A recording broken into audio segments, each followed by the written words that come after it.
چرا بعضی از کشورها ثروتمند میشن اما بعضی دیگه سالها فقط دارن با فقر و تورم دست و پنجه نرم میکنن؟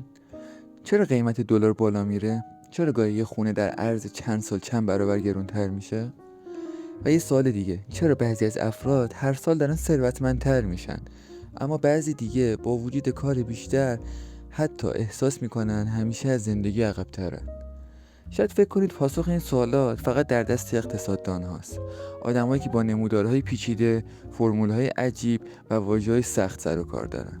اما اگه به شما بگم اقتصاد قبل از اینکه یک علم باشه، یک زبانه، آنم زبانی که هر روز بدون اینکه متوجهش باشیم داریم باهاش زندگی میکنیم، قطعاً تعجب میکنید.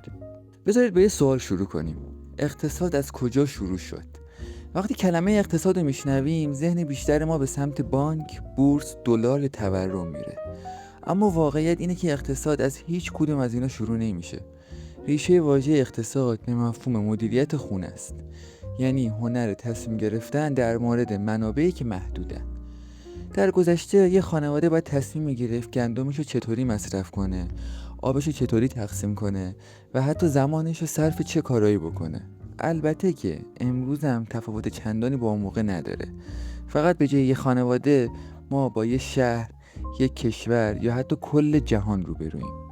اقتصاد یعنی هنر مدیریت انتخاب ها و این دقیقاً همون چیزیه که همه ما هر روز داریم انجامش میدیم. اقتصاد فقط در مورد پول نیست. خیلی‌ها فکر میکنن اگه پول بیشتری داشته باشن دیگه هیچ مشکل اقتصادی ندارن. اما اجازه بدین یه سوال بپرسم. اگه میلیاردها تومان پول داشته باشید میتونید یک روزو به 20 ساعت تبدیل کنید؟ میتونید سلامتی از دست رفته رو بخرید یا میتونید زمان از دست رفته رو برگردونید؟ قطعا پاسخ شما نه است. اقتصاد فقط در مورد پول نیست. اقتصاد در مورد هر چیزیه که محدود باشه. زمان، انرژی، توجه، مهارت و حتی عمر ما. هر روز که از خواب بیدار میشیم در حال خرج کردن این منابعیم. چه آگاه باشیم چه نباشیم. این نکته هم لازمه بهتون بگم.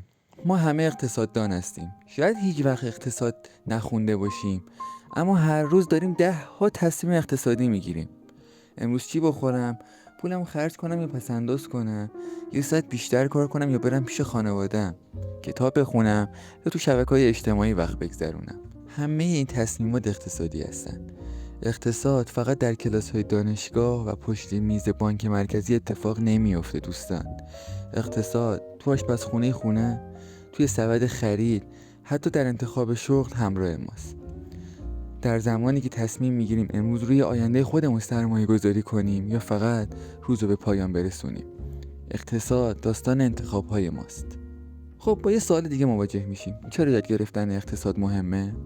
مشکل این نیست که اقتصاد سخته. مشکل اینه که سالها اونو با زبانی پیچیده به ما آموزش دادن.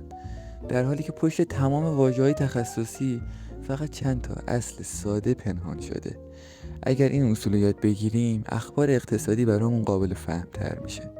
تصمیم‌های مالی بهتری میگیریم، حتی کمتر فریب تبلیغات ها رو میخوریم و مهمتر از همه بهتر میتونیم آینده خودمون رو بسازیم. هدف این مجموعه هم دقیقاً همینه. ما اصطلاحات رو حفظ نمی کنیم بلکه یاد میگیریم که طرز فکری اقتصادی داشته باشیم. ما توی این فصل قدم به قدم با هم یاد میگیریم اقتصاد واقعاً چطوره کار میکنه، بدون فرمولهای پیچیده، بدون اصطلاحات گیج کننده و فقط با مثالهایی از زندگی واقعی. تو قسمت بعدم قراره بریم سراغ اولین و شاید مهمترین اصل اقتصاد، اصلی که تقریبا تمام تصمیم‌های اقتصادی دنیا بر پایه اون شکل میگیره. چرا هیچ وقت نمیتونیم همه چیز رو با هم داشته باشیم؟ پاسخ این سوال ما رو با مفهوم کمبود آشنا میکنه، مفهومی که پایه تمام علم اقتصاده. پس تو قسمت بعدی هم ما رو دنبال کنید.